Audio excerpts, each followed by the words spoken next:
नमस्कार, रोकठोक मध्ये आपलं स्वागत.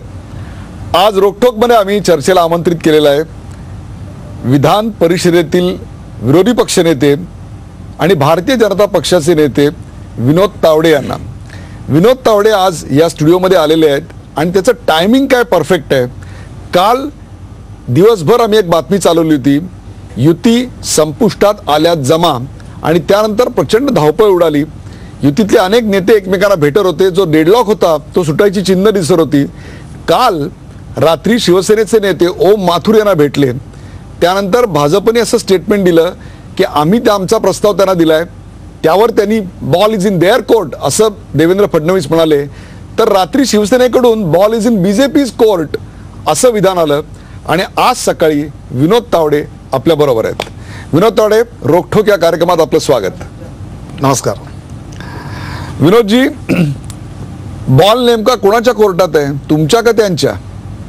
मी बॉल कोणाच्या कोर्टात आहे याच्यापेक्षा भारतीय जनता पक्षाचा प्रामाणिक प्रयत्न आहे की युती ही टिकली पाहिजे, कारण ही विचाराच्या आधाराची युती आहे. हिंदुत्वाच्या मुद्द्यावर त्यावेळी अटलजी असेल, अडवाणीजी असतील, बाळासाहेब असतील, यांनी मिळून ही युती त्यावेळी घडवली आहे. आणि ती अशा जागांवरनं तुटावी असं आम्हाला नक्की वाटत नाही.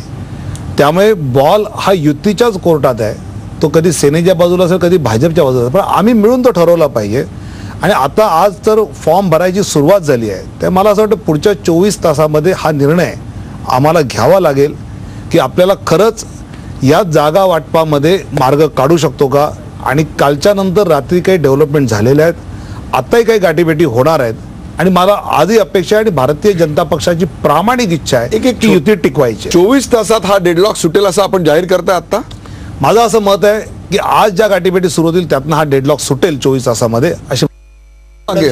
विनोदजी, साधारणतः गेले किती दिवस बैठकांचा सिलसिला सुरू आहे. या दिवसांमध्ये एवढं गणित जे आहे युतीचं जागा वाटपाचं ते सुटलं नाही, आणि तुम्ही सांगताय 24 तासात सुटेल. नक्की डेडलॉक कुठे अडलाय, कुठलं गणित अडलंय? शिवसेना तर 150च्या खाली यायला तयार नाही आणि तुम्ही शिवसेनेला 150 सोडायला तयार नाही. डेडलॉक खरं म्हणजे जो सुटतो तो शेवटच्या क्षणातच सुटत असतो. म्हणजे मी जवळजवळ 95 पासून युतीचं पाहतोय. म्हणजे मला एक जागा त्यावेळी तिथून खाली, तिथे चर्चावरून खाली उतरलो, आता प्रेसला जाऊन डिक्लेअर करायचं आहे, तर त्यावेळी ऐनवेळी एक पुन्हा जागा बदलली गेली.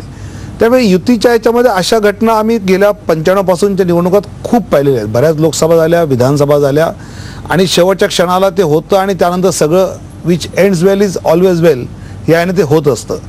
आता युतीचं खरं गाडं कुठे अडकलं आहे तर भारतीय जनता पक्षाचं शिवसेनेला म्हणणं आहे की ज्या 59 जागा सातत्याने गेल्या 5 निवडणुकीत शिवसेना हरते आहे आणि ज्या 19 जागा सातत्याने भाजप हरते, म्हणजे आर पाटलांच्या समोरची तासगाव ही कधी सेना जिंकली नाही. पलूस पतंगराव कदमांच्या समोरची जागा असेल, अशा जागांचा विचार केला पाहिजे की जिथे आमच्याकडे उमेदवार आहे आणि तो उमेदवार जिंकण्याच्या क्षमतेमध्ये आहे.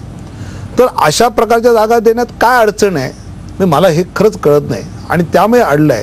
आणि म्हणून आम्ही शिवसेना नेत्यांशी बोलतो. काल रात्री मी उशिरा उद्धव साहेबांशी बोललो आणि यात आज पुन्हा सुभाष देसाई साहेबांबरोबर बसणं होऊन पुढे गाडं जाईल.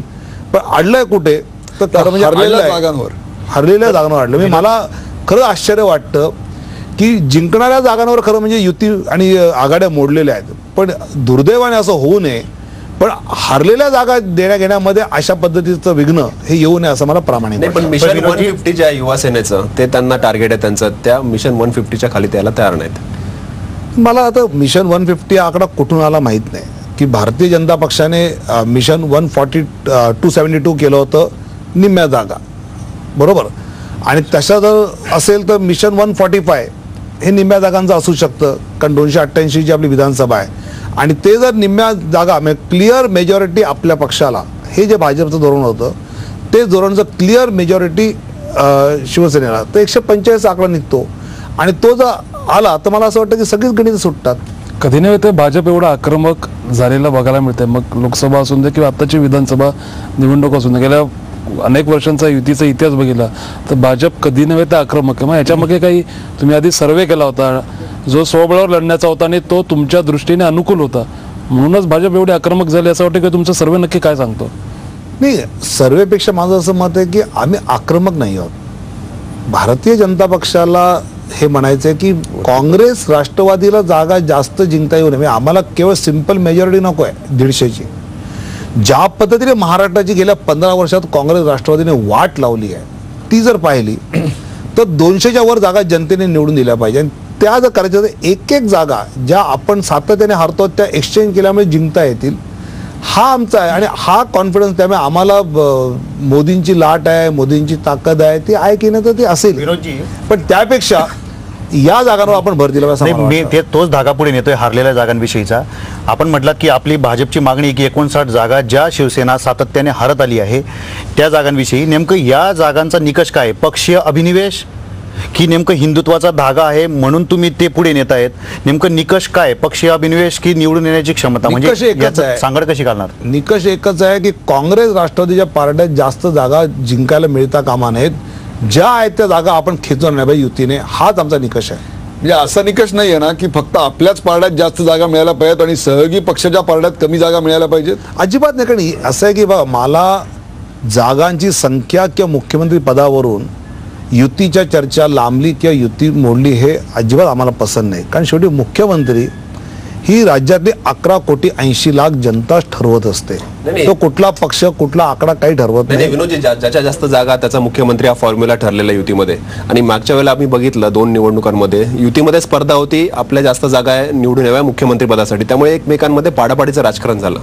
आणि त्याच्यामुळे आता ती स्पर्धा आहे की जास्त जागा मिळाल्या आपल्याला तर आपण जास्त जागा जिंकू शकतो. आणि म्हणून भाजपने आग्रह धरलाय.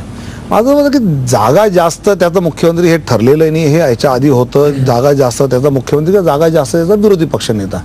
पण म्हणून मी मुळात म्हणतो की आपण एक स्ट्रायकिंग रेट जर पाहिला तर सातत्याने भाजपचा जास्त राहिला. तो कधी राहिला की ज्यावेळी अशी कुठली लाट नाही, अशी कुठली वेव नाही.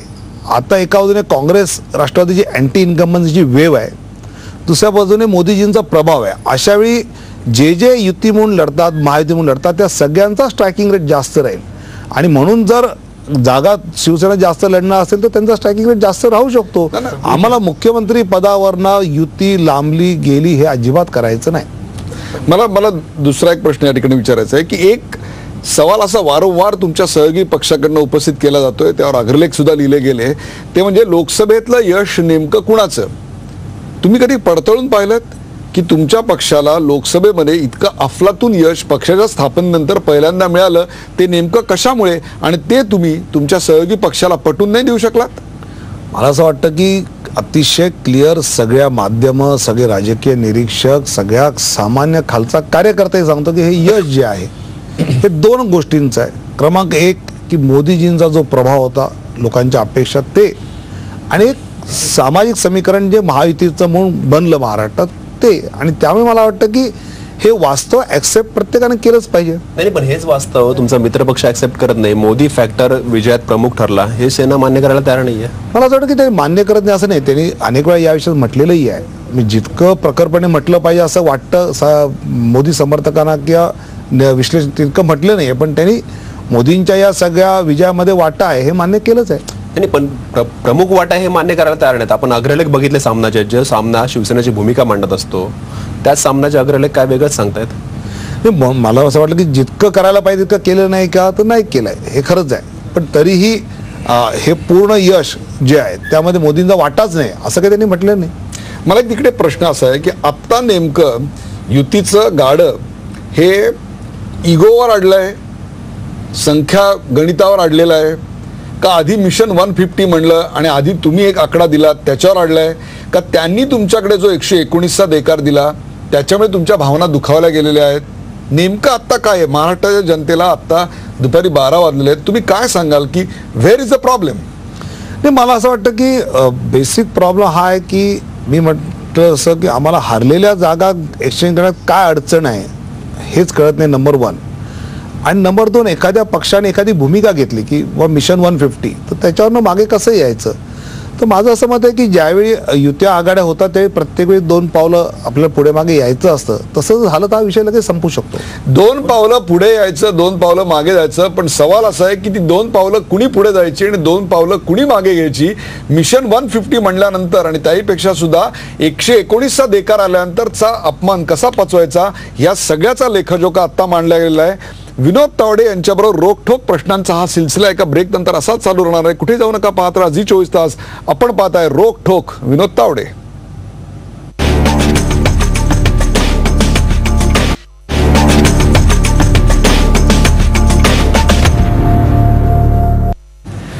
नमस्कार, रोकठोक मध्ये आपलं स्वागत. आपल्या बरोबर आहेत विनोद तावडे. विनोद तावडे, पूर्वी युतीमध्ये वादविवाद व्हायचे, बेबनाव व्हायचा, त्यावेळेला जर तो स्थानिक पातळीवर सुटला नाही तर प्रमोदजी आणि बाळासाहेब, किंवा तिथेही जर सुटलं नाही तर बाळासाहेब आणि अडवाणीजी, अशा प्रकारचं एक मेकॅनिझम होतं, एक स्ट्रक्चर होतं. मग जूच्या एका पंचतारांकित हॉटेलमध्ये मीटिंग व्हायची आणि हे सगळं शांत व्हायचं. पूर्वीचं हे मेकॅनिझम होतं. आताचं नेमकं स्ट्रक्चर आणि मेकॅनिझम काय आहे? कारण वाद तसाच आता विकोपाला गेलेला आहे. घुटण्यावर कोण येतंय याची वाट दोघं बघताय. हू ब्लिंक्स फर्स्ट? मला हू ब्लिंक्स फर्स्टचा मुद्दा नाही, कारण जे आम्ही एकमेकाच्या समोरासमोर बसून चर्चा करतो, दर 2-5 तासांनी प्रपोजल्स नवीन येतात, नवीन काही ना काही सुझाव येतात, त्याच्यावर आम्ही चर्चाही करतो. आणि जसं केंद्राचं म्हटलं तर केंद्राचे माथुरजी असतील, रुडीजी असतील, हे याच्यामध्ये पूर्ण इन्व्हॉल्व आहेत. म्हणजे केंद्र त्या अर्थाने इन्व्हॉल्व याच्यामध्ये आहे. आणि त्यामुळे इथे शिवसेनेचे पक्षप्रमुख इन्व्हॉल्व आहेत, तेही त्या सर्वोच्च लेवल याच्यामध्ये आता पूर्ण इन्व्हॉल्व आहे. आणि मला वाटतं की असं असताना जो मार्ग निघेल तोच अंतिम मार्ग राहील. ह्याहून आता पलीकडचा काही मेकॅनिझम आज तरी शिल्लक नाही. विनोदजी, फुले शाहू आंबेडकर यांची पुण्याई संपली आहे का? आणि गडकरी आणि फडणवीस यांचं राज्य येणार काय, असा मुद्दा आर पाटलांनी त्यांच्या प्रचारात उपस्थित केला आहे. त्यांच्या प्रचाराची एक धार पाहता तर याच्यावर तुमचं उत्तर काय आहे? म्हणजे भाजप नाही, कसं आहे, राष्ट्रवादी काँग्रेसला जेव्हा आपला पराभव दिसतो ना, ते नेहमीच त्यांनी सगळा त्यांचा इतिहास काळा कास्ट आणि कम्युनल कार्ड वापरलेला आहे. आणि त्यामुळे हे भुजबळांनी जे भाषणात मांडलं तर मी त्यांना प्रश्न विचारला की विधानसभेचे विरोधी पक्षाने ज्या एकनाथराव खडसेंना केलं त्या भुजबळ एक ओबीसी नेता झाला, बरं वाटलं. विधान परिषदेचा विरोधी पक्षाने विनोद तावडे झाला, त्या भुजबळ बोलले नाही, अरे वा एक मराठा झाला, आम्ही कौतुक करतो. माझं मत आहे की ज्यावेळी आपला पराभव दिसतो ते जातीच्या आधार द्यावा. आत्ताचा जमाना आहे विकासाचं राजकारण करणार. आणि सांगावं, गडकरींनी विकासाचं राजकारण केलं नाही का? देवेंद्र फडणवीस यांनी नागपूरचा महापौर असताना किती चांगली कामं केली नाहीत का? मी विकासाचं राजकारणाची दिशा सुरू असताना तुम्ही जाणीवपूर्वक असं पसरवणार की जातीच्या आधारे सगळ्या पक्षाचे सगळ्या पद्धतीचे नेते भाजपमध्ये आहेत. आणि भाजपमध्ये जी सामूहिकता आहे, म्हणजे आता आम्ही कोर कमिटी पाहिली तर नाताभाऊ आहे, मी आहे, पंकजाताई आहे, सुधीर भाऊ आहे, देवेंद्र राऊत. तर हे त्यांना दिसणार नाही. त्यांना दिसणार कसं की आता आपल्याला लोकांच्या मनात काय घुसवता येईल की हे यांच्यातून लांब होतील. क्या बात. याच्यापेक्षा भुजबळ साहेब, तुम्ही जर काम चांगलं केलं असतं, रस्ते चांगले बांधले असते, तुम्ही महिलांवर होणारे अत्याचार बलात्कार थांबवले असते ना, त्याच्यावर तुम्हाला मतं मिळाली असती. हे असे अतिशय घाणेरडं आणि गलिच्छ राजकारण जातीचं आणि धर्माचं करायची वेळ आली नसती. तुम्ही आता बोलत की जातीचं राजकारण करायचं नाही, मग पंकजाने मुख्यमंत्री व्हावं असं तुम्ही कुठेतरी बोलून गेला तर संघर्ष यात्रेला. मग नेमका त्याचा हेतू काय, म्हणजे काय माझा नक्की हेतू सांगायचं अतिशय होतं? स्पष्ट होता. म्हणजे मी पंकजाताईला जवळजवळ 9वी पासून ओळखतो, 95 सालापासून. आणि खूप जवळून पाहिलं. म्हणजे ते रामटेकला जे राहायला होते त्या अनेक वेळा मुंडे साहेबांना भेटायला जायचं, ते पंकजाताई तिथे असायची, अनेक वेळा बोलणंही व्हायचं. तर ती पंकजाताईचा आमदार म्हणून झाली. त्यानंतर अचानक जेव्हा मुंडे साहेब गेले तर मला खरंच प्रश्न पडला होता की हा धक्का मुंडे कुटुंबीय आता कसे सावरतील यातना. पण ज्या पद्धतीने पंकजाताईने तिला भेटायला येणाऱ्या लोकांचं सांत्वन करून ती पाठवायची आणि त्यानंतर त्या यात्रेला जो सपोर्ट मिळाला, प्रतिसाद मिळाला, त्या यात्रेत तिने लोकांशी जे कनेक्ट केलं त्या गावातला प्रश्न घेऊन का, मी ही समज मला महाराष्ट्रातली अशी कुठली महिला आठवत नाही की इतक्या सहज पद्धतीने वेगवेगळे विषय, एखादा विषय घेऊन एखाद्या महिला नेत्याने यात्रा काढली पण आहे.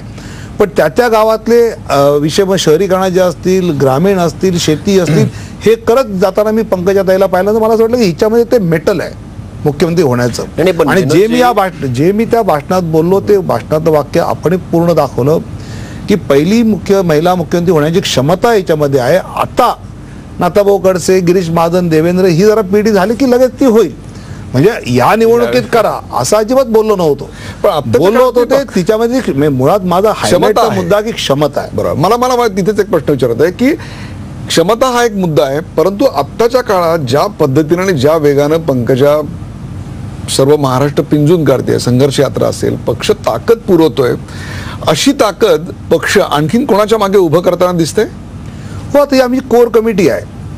ज्या ठिकाणी देवेंद्रजी असतील, मी असेल, सुधीर भाऊ असेल, आमच्या ज्या सभा होतात, जे कार्यक्रम होतात, त्या पक्ष पूर्ण ताकदीने, कारण शेवटी मुंडे साहेबांच्या अकस्मात निधनानंतर तर ही कोर कमिटीच खऱ्या अर्थाने पुढचं महाराष्ट्र भाजप चालवणार असेल तर या कोर कमिटीवर ताकद दिली पाहिजे. म्हणून जेव्हा केव्हा अमित भाई येतात, जेव्हा केव्हा माननीय पंतप्रधान येतात, त्यावेळी ते देवेंद्र असेल, मी असेल, सुधीरभाऊ असेल, आम्हाला सगळ्यांना घेऊन बसून आमच्याशी चर्चा करतात. कारण शेवटी ती ताकद यांना दिली तर ही पिढी हे सगळं पुढे नेणार आहे. विनोदजी, सत्ता येण्याच्या आधीच मुख्यमंत्री असो किंवा आता तुम्ही सुद्धा इच्छा व्यक्त केली की मला गृहमंत्री व्हायचं आणि काही जणांना जेलमध्ये टाकायचं आहे. तुमचे मित्र आबा गृहमंत्री आर पाटील यांनी कालच याच ठिकाणी मुलाखतीमध्ये म्हटलं होतं की गृह मंत्रालयातलं घी बघितलंय पण त्याचा बडगा बघितला नाही. घी देखा लेकिन बडगा नाही देखा, असं त्यांचं वक्तव्य आहे. दुसरीकडे तुमचेच एक परम मित्र, तुमच्या मित्र पक्षातले रामदास कदम यांनी तर तुम्हाला 8 खाती घ्यावी तुम्हाला शुभेच्छा दिलेल्या आहेत. एक तर मला असं म्हणायचं की शेवटी एक भाषणाची एक शैली असते. मी जिथे हे बोललो त्या ठिकाणी नालासोपारा मीरा भाईंदरच्या व्यापाऱ्यांनी कसं पोलिसांकडनं आम्हाला त्रास होतो आहे ह्याच ही मांडणी केली. आणि शेवटी मग त्या समारोहात म्हटलं तुम्ही काळजी करू नका, सरकार आता येतं आहे आणि सरकार आल्यानंतर मी गृहमंत्री आणि 2 कामं करेन म्हणले. पहिलं काम की भ्रष्टाचाराबद्दल मी आज सुद्धा ज्यावेळी अँटी करप्शनने अजितदादांनी तटकरेची चौकशी मागितली आहे तर मुख्य सचिवाने ती फाईल गृहमंत्र्याकडे न पाठवता GAD कडे पाठवली आहे आणि त्यामुळे ती पेंडिंग पडली आता. तर पहिलं काम करेन तर भ्रष्टाचाराबद्दल अजितदादांना जेलमध्ये टाकेन आणि दुसरं काम करेन की मीरा भाईंदरसाठी आता हा वेगळा जिल्हा झाल्यानंतर एक एवढी वस्ती वाढली, एक नवीन कमिशनरेट ज्यातून तुम्हाला एक 10 IPS अधिकारी मिळतील आणि एक वेगळी रचना मिळेल. आता हा एक वक्तृत्व भाग आहे म्हणून त्यातलं मांडलेलं आहे. आणि मला हे माहिती आहे, मी मुंडे साहेबांकडे गृह खातं असताना अतिशय जवळून ते खातं पाहिलेलं आहे. गेल्या 12 वर्षात विधान परिषदेमध्ये सदस्य असताना सगळी खाती जवळून पाहिलेली आहेत. त्यामुळे मला असं वाटतं की घी काय बडगा काय, तुम्ही काय घी त्यातला खाता आहे हेही पाहिलेलं आहे. आणि त्यामध्ये कष्ट तर कुठलेही याला असतात, त्याची तयारी आमची असते. आणि रामदास कदमांनी काही खाती द्यायची गरज नाही, त्यांनाच कुठलं खातं मिळेल त्यांनी बघावं. त्याने जागा मिळणारी अशी व्यवस्था करणार आहात की नाही तुम्ही? मला वाटतं तो विषय जो आहे तो शेवटी शिवसेनेच्या पक्षप्रमुखांचा. कारण मला मित्र पक्षाच्या नेत्याची असं जाहीरपणे काढायची माझी सवय नाही. कारण ते त्यांचे सन्माननीय नेते आहेत, मी माझा नेता आहे, मी माझी जागा आपली ओळखून आहेत, त्यांनी त्यांच्या जागेवर राहावं, शुभेच्छा आहेत. आणि तुमची एवढी घनिष्ठ मैत्री कशी काय? तुमचं नातं जरा थोडं उलगडून सांगा ना, तुमचं आणि रामदास कदम एवढी घनिष्ठ प्रेम मैत्री कशासाठी की त्यांनी तुम्हाला 8 मंत्रिपद सामान्यांची आजकालच्या क्षमता तुमच्यामध्ये आहे राजकारणात वगैरे वगैरे एवढं नाही, प्रेम. आता हे त्यांनी म्हटलं तर त्यांना विचारायचं का मला विचारायचं हेच मला कळत नाही. त्यामुळे त्यांना विचारलं पाहिजे खरं म्हणजे. विनोदजी, ब्रेकवर जाण्यापूर्वी, ब्रेकची वेळ झाली, ब्रेकवर जाण्यापूर्वी एक छोटासा प्रश्न आणि अतिशय ऑनेस्टली उत्तर द्या. ते म्हणजे तुमचं सरकार समजा आलं तर नेमकं मलबार हिलवर कोणत्या बंगल्यात राहायला आवडेल? रॉयल स्टोन, ज्ञानेश्वरी, रामटेक, चित्रकूट असं की आणखीन काही?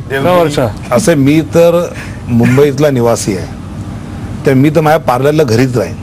बंगला जो शासकीय असेल तो त्या असेल, बंगल्या- मग त्या घराचं पण मी नाव माझ्या वर्षा पार्लरच्या आहे? घरी राहीन त्यातलं. त्या घरात वर्ष आहे. मला असं म्हणायचं की शेवटी आपलं घर जे आहे तिथे राहायचं, कुठे जाऊन करायचं आपल्याला. दिलखुलास प्रश्नांचा हा सिलसिला एका ब्रेक नंतर असाच चालू राहणार आहे. कुठे जाऊ नका, पाहत राहा झी 24 तास. आपण पाहताय रोक ठोक विनोद तावडे.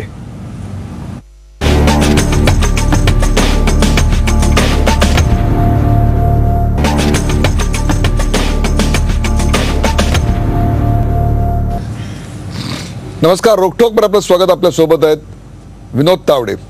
विनोद तावडे, गेले 15 दिवस आपण पाहतोय युतीबद्दल आम्हाला काय ऐकू येतंय?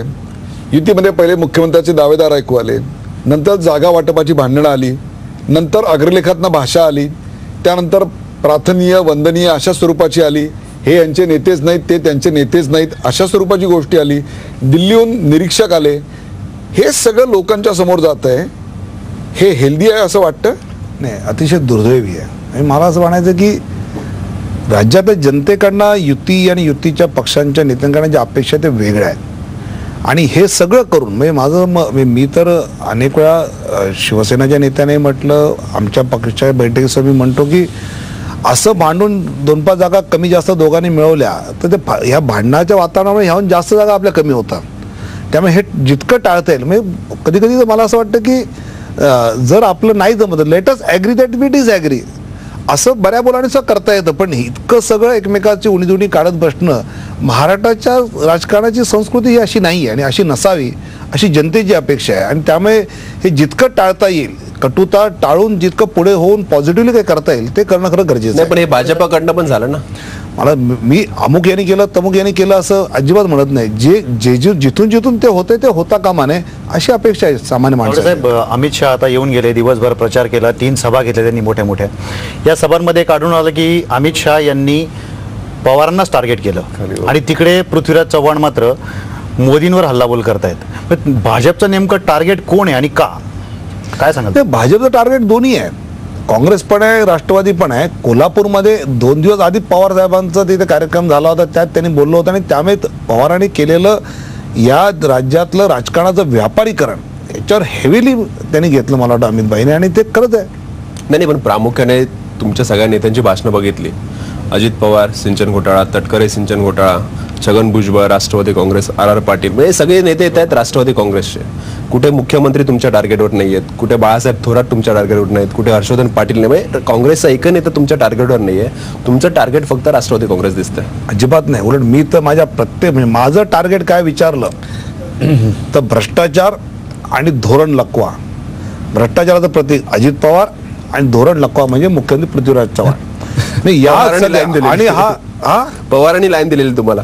हा आणि हा लकवा शब्द आमचा नाही आहे, त्यांच्याच मित्रपक्षांनी शरद पवार साहेबांनी म्हटलेला आहे. त्यामुळे भ्रष्टाचारी आणि धोरण लकवा असलेलं सरकार घालवलं पाहिजे, म्हणजे अजित पवार आणि पृथ्वीराज चव्हाणांना घरी बसवलं पाहिजे. मला इथे एक प्रश्न असा विचारायचा आहे की राष्ट्रवादी आणि म्हणजे NCP आणि शिवसेना यांच्यातल्या सॉफ्ट कॉर्नर बद्दल दबक्या आवाजात पडद्यामागे बरंच काही बोललं जातं. काय वाटतंय तुम्हाला? मला वाटतं की त्या पक्षाच्या एखाद्या खासदारांची NCPच्या एखाद्या ज्येष्ठ नेत्याची मैत्री आहे, त्या मैत्रीतनं काही गोष्टी पुढे येतात अशी चर्चा असते, आणि जी चर्चा त्यांच्याच पक्षाचे खासदार एन्डॉर्सही करतात, त्यांच्या पक्षाचे नेते एन्डॉर्सही करतात, त्यामुळे ही चर्चा होत असते. पण तुम्ही आता नावं नाही मला असं घेऊ वाटतं की शिवसेनेचे पक्षप्रमुख जे असतील ते अशा प्रकारच्या भूमिकेला एन्डॉर्स करत असतील. विनोदजी, तुम्ही भ्रष्टाचाराचा मगाशी मुद्दा काढलात. तुम्ही पक्षात काही लोकांना घेऊन पाहून केलं, विजयकुमार गावित असतील, बबनराव पाचपुते असतील, याच मंत्र्यांवरती तुम्ही विधानसभेत विधान परिषदेमध्ये टीका करताना आम्ही पाहिलं. मग ते तुमच्याकडे आल्यानंतर पावन झाले, स्वच्छ झाले? आम्हाला पावन झाले असं अजिबात म्हणायचं नाही. व आमच्याकडे भारतीय जनता पक्षामध्ये यायला जवळजवळ 55-60 जण इच्छुक होते. त्यातले तर 2-5 तर अतिशय वरिष्ठ नेते होते, पण त्यांना आम्ही घेतलं नाही. आज नावं सांगून टाका ना. आम्ही मला असं वाटतं ते सगळ्यांना माहिती आहेत ना, मी आपलं महाराष्ट्रातला सामान्य प्रेक्षक इतका हुशार आहे की त्याला असं म्हटलं की पटकन कळतं की अरे हा हे आहे ते आहे असं. पण मला असं वाटतं की जी नावं आम्ही घेतली, आता डॉक्टर गावित आहेत तर त्यांच्या कन्येला आम्ही ज्यावेळी घेतलं की सातत्याने 8 टर्म जे माणिकराव गावित तिथून नंदुरबार जिंकत, म्हणजे इंदिराजींची प्रचार सभा सुरू होणार नंदुरबार, सोनियाजींची प्रचार सभा सुरू होणार नंदुरबार, राजीव गांधी सुरू करणार नंदुरबार, इतका काँग्रेसने त्याला महत्त्व दिलं होतं. आता ही जागा आपण काही करून जिंकायची, आणि त्यासाठी त्यावेळेचं तात्कालिक ते राजकीय कॉम्प्रोमाइज असतं. पण हे करत असताना दोघांशी आमचं स्पष्ट बोलणं आलं की यामध्ये समजा पुढच्या कायद्याच्या याच्यात तुम्ही आलात तर आम्ही काय तुमची भूमिका घेणार नाही, इतकं स्पष्ट बोलून आलेलो आहोत. आणि म्हटलं की आम्ही सिद्ध करू की ते मंत्री तुमच्या बरोबर आहेत आता, ज्यांच्यावर भ्रष्टाचाराचे तुम्हीच आरोप केलेत. मग तुम्ही राष्ट्रवादी काँग्रेस किंवा काँग्रेसवर कसा आरोप करणार आता? असं म्हणणं की असे 2 व्यक्ती आहेत, समजा आम्ही ज्या काही जागा लढू त्यातले 2 असे आहेत आणि बाकीचे जे आहेत ते इतके चांगले आणि वेगळे आहेत, तर लोकांचं लक्ष त्याच्याकडेच जाईल ना. तुमच्यात स्पर्धा होती, कोण किती आणणार, याच्यातून हे झालंय का असं वाटत नाही तुम्हाला? अजिबात स्पर्धा नव्हती. स्पर्धा असते तर आम्ही 50-60 इतके आणले असते. आम्ही एक चाळणी लावली होती, त्या चाळणीमध्ये जनतेमध्ये ज्या नेत्यांची प्रतिष्ठा, आता खतगावकर आले, सूर्यकांता पाटील आले, यांना कुठलीच निवडणूक लढवायची नाही आहे, कुठलीच अपेक्षा नाही आहे. आणि त्या नांदेडमध्ये जिथे आम्ही या सगळ्या लाटेमध्ये लोकसभा ज्या हरलो, ती नांदेडची एक हरलो फक्त, बाकी सगळ्या जिंकल्या. तर तिथेच आपल्या पॉलिटिकल वजन वाढवत आलं तर वाढवावं, हा त्यातला कॉम्प्रोमाइज आहे. तुमच्यावर एक सातत्यानं काँग्रेस आणि राष्ट्रवादी आता एक प्रचार करताना दिसते, ते म्हणजे की यांच्यापैकी कुणी म्हणजे गोपीनाथराव मुंडे नाहीत, त्यामुळे आता उरलेले जे आहेत आता आहेत त्यांच्यापैकी कोणाहीकडे फारसा प्रशासनाचा अनुभव नाही, त्यांना राज्यकारभाराची जाणीव नाही आणि कधी कारभारही केलेला नाही. अपवाद फक्त मला वाटतं खडसे साहेबांचा असेल. मग असं असताना जनता यांच्या हातात सत्ता का बरं देईल? हाच प्रचाराचा मुद्दा 95 साली त्यावेळी शरद पवार साहेबांनी केला होता. आणि त्यावेळी जे मंत्रिमंडळ झालं होतं त्या अख्ख्या मंत्रिमंडळामध्ये आधीचा अनुभवी मंत्री केवळ एक हशू अडवाणी होते आणि बाकी सगळे नवीन होते. मुंडे साहेब पहिल्यांदा मंत्री झाले, खडसे साहेब पहिल्यांदा मंत्री झाले, अर्थमंत्री झाले नंतर ते, हा हशूजी अर्थमंत्री झाले. त्यामुळे एकमेव हशूजी हेच मंत्री होते आणि बाकी कोणीही आधी मंत्री नव्हतं. कारभार चांगला केला. म्हणजे ह्यांची 15 वर्ष आणि आमची 4.5 वर्ष जर काढली तर तो कारभार चांगला होता. आणि त्यामुळे आता तर रिक्रुटमेंटमध्ये नियम आहे की जो फ्रेश असतो तो जास्त डिलिव्हर करतो. जो फ्रेश असतो तो जास्त डिलिव्हर करतो, अशा प्रकारचा आत्मविश्वास आता विनोद तावडे यांनी व्यक्त केलाय. वेळ झालाय का ब्रेकची. ब्रेक नंतर त्यांच्याशी रोखठोक प्रश्न आणि उत्तरांचा हा सिलसिला असाच कायम चालू राहणार आहे. कुठेही जाऊ नका, पाहत राहा झी 24 तास. आपण पाहताय रोखठोक विनोद तावडे.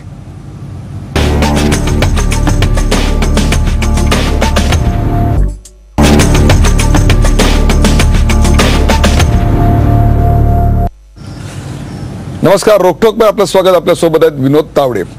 विनोद तावडे, तुमच्यावर घरी आणि पक्षात सर्वात जास्त प्रभाव कोणाचा आहे? मला वाटतं की पक्षामध्ये स्वाभाविकपणे आमच्या सगळ्यांवर प्रभाव अटलजींचा हा अधिक आहे. म्हणजे आम्ही जे आमचे कॉलेज डेज असतील, पुढे असतील, आम्ही एक आयडल म्हणून तसं अटलजींना पाहत आलो, पक्ष म्हणून पाहिलं. आणि मग त्यांच्या वर्किंगचा असेल, त्यांच्या विचारांचा असेल, त्या सगळ्याचा खूपच प्रभाव राजकीय जीवनावर त्याचा आहेच. प्रभाव पडला. आणि मग काम करत असताना प्रमोद महाजन, मुंडे साहेब, गडकरी यांच्यावर काम केल्यामुळे त्यांच्या कामाच्या गोष्टींचा हा अधिक आहे त्यात. आणि घरी म्हणाल तर वडील सरकारी नोकरीमध्ये होते आणि ते सरकारी नोकरीत असून सुद्धा आपल्या कोकणातल्या खेड्यातल्या गावासाठी शाळा असेल, विहीर असेल, असं त्यांची एक सातत्याने एक ॲक्टिव्हिटी त्यांच्या लेवलला ते करत आहेत. त्यामुळे सरकारी नोकरीतना दर शनिवार रविवारी गावी जायचं आणि त्यावेळी अशी ट्रेन नव्हती, ती धुळकात लाल डब्यातून जावं लागायचं.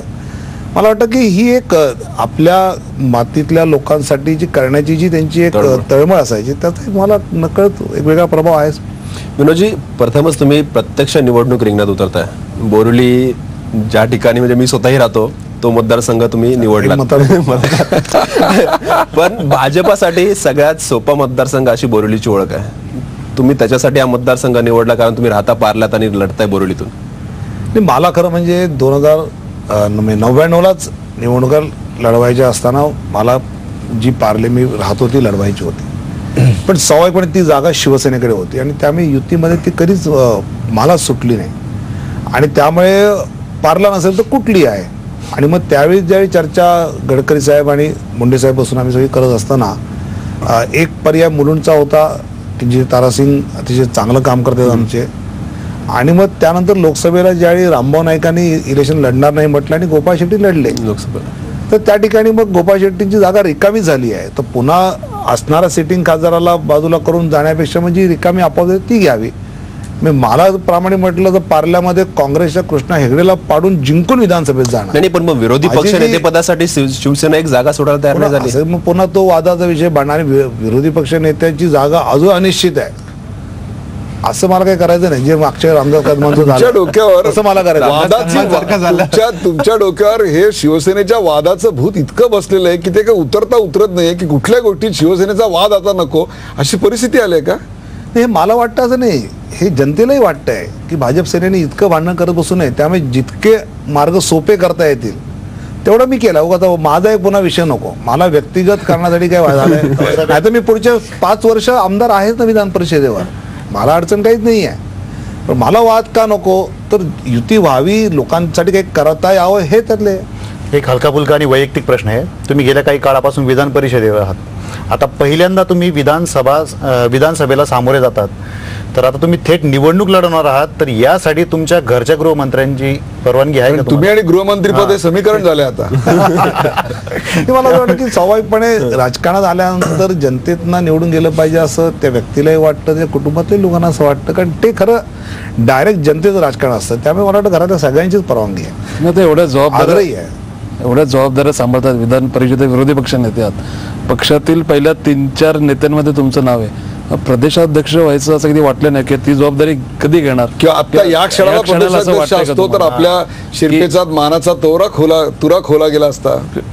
नाही, प्रदेश कॅल्क्युलेशन चुकलं नाही, कॅल्क्युलेशन काही चुकलं नाही. मला वाटतं की मी प्रदेशाध्यक्ष होण्याची शक्यता कधी होती ज्यावेळी सुधीर भाऊ मुनगंटीवार झाले, तर त्यावेळी स्वाभाविकपणे माझं एक नाव चर्चेमध्ये होतं की भाऊसाहेब फुंडकर विरोधी पक्षनेते होते, इकडे नाथाभाऊ होते, आणि त्यावेळी मग अशा प्रकारे एक संधी त्यावेळी होती. आणि 95 पासून मी महाजन साहेब, मुंडे साहेब, गडकरी साहेब, वाडणे यांच्याबरोबर त्या प्रदेशात टीममध्ये काम करत आलो. पण त्यावेळेचं राजकीय गणित महाराष्ट्राचं जे काही होतं त्यामध्ये स्वाभाविकपणे त्या सगळ्या वादामध्ये विनोद तावडे नको असं आलं आणि मग ठीक आहे, मग सुधीर भाऊ असेल तर मला वाटतं तीच त्यानंतर मी विरोधी पक्षनेता झालो आणि मग विरोधी पक्षनेता झाल्यानंतर प्रदेशाचं अध्यक्षपद घेणं याच्यापेक्षा पण त्या ठिकाणी आपण आपलं कर्तृत्व सिद्ध करावं असं एक टीम म्हणून ठरलं. पण एक नक्की सांगतो की आजच्या टीममध्ये भारतीय जनता पक्षाच्या पक्षाध्यक्ष असो, माजी अध्यक्ष असो किंवा विरोधी पक्षनेते असो, एक चांगली कोर टीम आम्ही प्रदेशाध्यक्ष आहोत का नाही आहोत असं फील काही येईल असं नाही, सगळे मिळून काम करतात आणि त्यामुळे वातावरण चांगलं आहे. विनोदजी, तुम्ही जातीपातीच्या पलीकडे राजकारण करायचं असं प्रत्येक जण म्हणतं, पण इथे सुद्धा प्रदेशाध्यक्ष किंवा इतर नियुक्त्या करताना जात बघितलीच जाते, जातीची समीकरणं महाराष्ट्रात बघितली जातात. मला असं वाटतं की मला महाजनाने खूप मागे एकदा सांगितलं होतं की कार्यकर्त्याच्या मनात स्वतःची जात नसावी, पण जनतेमध्ये जी असते ते आपण जाणीव त्याची असली पाहिजे. कारण शेवटी तुम्ही आयव्हरी टॉवरवर बसून राजकारण करत नाही, तुम्ही जनतेत जाऊन राजकारण करता आणि त्यामुळे जसं आता विकासाचं राजकारण आहे तर त्यावेळी आम्ही कुठे मागे पुढे पाहत नाही, आम्ही थेट जो विकास राजकारण करतो त्या व्यक्तीला पुढे करतो सुद्धा. आणि म्हणून जनतेत जाताना, सामान्य माणसात जाताना वास्तवाचं भान ठेवत आम्ही पुढे चाललेलो आहोत. म्हणजे शेवटचे 2-3 प्रश्न आहेत. एक म्हणजे अनेकदा राजकारणामध्ये आपल्या कुटुंबियांना प्रमोट केलं जातं असं पाहिलेलं आहे. भारतीय जनता पक्षातही अनेक उदाहरणं त्याची आहेत. आपल्या बाबतीतही असं नाही का? कारण तुमच्याच बरोबर वर्षांनी पण काम चालू केलं, त्यांनी कधी महिला विंगची जबाबदारी सांभाळली किंवा त्यांनाही कधी तिकीट मिळावं? उलट तिला राजकारणात अजिबात यायचंही नाही, मी नाही केलं तरी चालेल असं वाटतं खरं म्हणजे. तुम्ही सांगता. हा, नाही तिचं असं मत आहे, कारण इतकी क्षमता ताकद जर चांगल्या लावली तर अधिक चांगलं होऊ शकतं असं एक मत आहे. मग सल्ला ऐकला नाही तुम्ही कधी? सगळे सल्ले ऐकायचे असतात त्यामध्ये. म्हणजे गृहमंत्रीपदाचा सल्ला त्यांचा होता का? अलीकडच्या काळात मी पाहिलंय, गेले 20 वर्ष जवळून बघतोय तुम्हाला, तुम्ही ट्रिम आणि फिट दिसता. तुमचं शारीरिक वजन तुम्ही प्रयत्नपूर्वक घटवलेलं आहे, परंतु तुमचं राजकीय वजन अलीकडच्या काळात खूप वाढलेलं दिसतंय. शारीरिक वजन कसं घटवलं हा प्रश्न मी विचारणार नाही, परंतु राजकीय वजन वाढवलं कसं हे मात्र नक्की विचारेन. मला असं वाटतं की एक तर मुळात मी शारीरिक वजन घटवण्याचं कारण सांगायचं झालं तर 18 ते 35च्या मध्ये 45% वोटर आहे. त्याला असा उपडल्या पॉलिटिशियन अमुक तमुक ही प्रतिमा राजकारणातली एक अशी जी सिनेमातनं वगैरे दाखवली जाते आणि फॅक्च्युअल पण असते अर्थात ती, तर ते काही अपील होणार नसतं. त्यामुळे आपण आपल्या हेल्थवर कॉन्सन्ट्रेट केलं पाहिजे. म्हणजे वजन कमी करण्याचं हेल्थवर कॉन्सन्ट्रेट केलं पाहिजे. आणि दुसरं, राजकीय कार्यकर्त्याचं फिरणं इतकं असतं की त्याचं कॅपिटल त्याची स्वास्थ्य आणि हेल्थच असतं. क्या बात. ते जर तुमचं नसेल तर तुमची मोबिलिटी संपते आणि मोबिलिटी संपली की राजकारण सगळं संपतं आणि त्यामुळे ते कॉन्सन्ट्रेट केलं पाहिजे असं वाटलं. आणि मला वाटतं की राजकारणामध्ये तुमच्यामध्ये ज्या क्षमता आहेत, तुम्हाला लोकांबरोबर कनेक्ट करता येतं, तुमचे विचार ॲडव्होकेट करता येतात, एक राजकीय विश्लेषण करून रिस्क घेऊन पुढे जायची तयारी असते, हे गुण आले की आपाप राजकीय वजन वाढतं आणि तसं मला असं वाटतं की वाढत जात आहे. म्हणजे राजकारणात तुम्हाला असं म्हणजे असं कोण आयडॉल म्हणून वाटतं की बाबा यांना पाहून तुम्हाला राजकारणात यावं असं वाटलं किंवा यांना पाहून तुम्हाला वाटलं की आत्ताच्या असं राजकारणात करावं? तुम्हाला कोण आत्ताच, वाटतंय? हां. सध्या नरेंद्र मोदी एक आहेतच, ते परंतु सोडून त्या बोला. व्यतिरिक्त हां, ते सोडून मी मला वाटतं एक असं कोणी व्यक्ती आहे असं होत नाही. जसं मला एकूण या राजकारणामध्ये जे काँग्रेस यशवंतराव चव्हाण असे मला वाचल्यानंतर त्याला फार पाहू नाही शकलो की यशवंतराव चव्हाणांनी पॉलिटिकल सिस्टीममधनं समाजाच्या सिस्टीम उभ्या करता येऊ शकतात हे सिद्ध केलं. त्यांनी सहकार क्षेत्र उभं केलं. त्यांनी अनेक मराठी उद्योजकांना, कल्याणी वगैरेंना तुम्ही सुरू करा त्यांच्या पाठीशी त्यांना यशस्वी केलं. किंवा साहित्य कला संस्कृतीमध्ये साहित्य संमेलनाला राजाश्रय देत व्यासपीठावर न जाता खाली बसणं, म्हणजे मला असं वाटतं की अशा राजकारणाच्या माध्यमातून वेगवेगळ्या सिस्टीम्स उभ्या करता येऊ शकतात समाजातला, हे दाखवायचं काम यशवंतराव चव्हाणांनी केलं. त्यामुळे अशा व्यक्ती सुद्धा आपल्यासमोर आदर्श असतात. भारतीय जनता पक्षातले नानाजी देशमुख पाहिले तर 60व्या वर्षापर्यंत राजकारण म्हणजे पूर्ण संघटन त्यांच्या अटलजी असताना सुद्धा संघटन मंत्री म्हणून पूर्ण ताब्यात होतं. पण जय नानाजी वारल्यानंतर ज्या श्रद्धांजल्या आल्या त्यात बरेच जण विसरलेच होते की नानाजी राजकीय नेते होते. मी त्यांना तर सगळ्यांना त्यांनी उत्तर गोंड्यात जे काम केलं, मी मला वाटतं की अशी व्यक्तिमत्व जी असतात ही किती खरीच महत्त्वाची आपली होते. असतात. एक शेवटचा प्रश्न, तुमच्या समोर हा चेस बोर्ड आहे, अच्छा, त्याच्यावर प्यादी आहेत, हत्ती आहे, घोडे आहे, उंट आहे, राजा आहे, वजीर आहे. कुठलं आपलं सिम्बॉल आहे असं वाटतं? वजीर. कारण वजीर हा असा आहे की ज्याची मुवमेंट कुठेही कशी होते आणि सगळ्यात जास्त तो रयतेच्या राजाचं रक्षण करतो. रयतेच्या राजाचं रक्षण करतो. मला वजीर जास्त आवडतो. याचाच अर्थ असाही एक अर्थ आपल्याला काढता येईल की वजीर हा असा असतो की ज्याला चेसचा बोर्ड, बुद्धिबळाचा पट आपल्या बोटावर खेळवायची ताकद असू शकते. तेच माझं खरं रूप आहे असं आता विनोद तावडे म्हणाले. या मुलाखतीच्या निमित्तानं त्याने अनेक प्रश्नांना दिलखुलास तर काही प्रश्नांना बगल देत अनेक उत्तरं दिली. विनोदजी, या कार्यक्रमात सहभागी झाल्याबद्दल झी 24 तासच्या सर्व प्रेक्षकांतर्फे आणि माझ्या सहकाऱ्यांतर्फे आभार, धन्यवाद. खूप खूप धन्यवाद.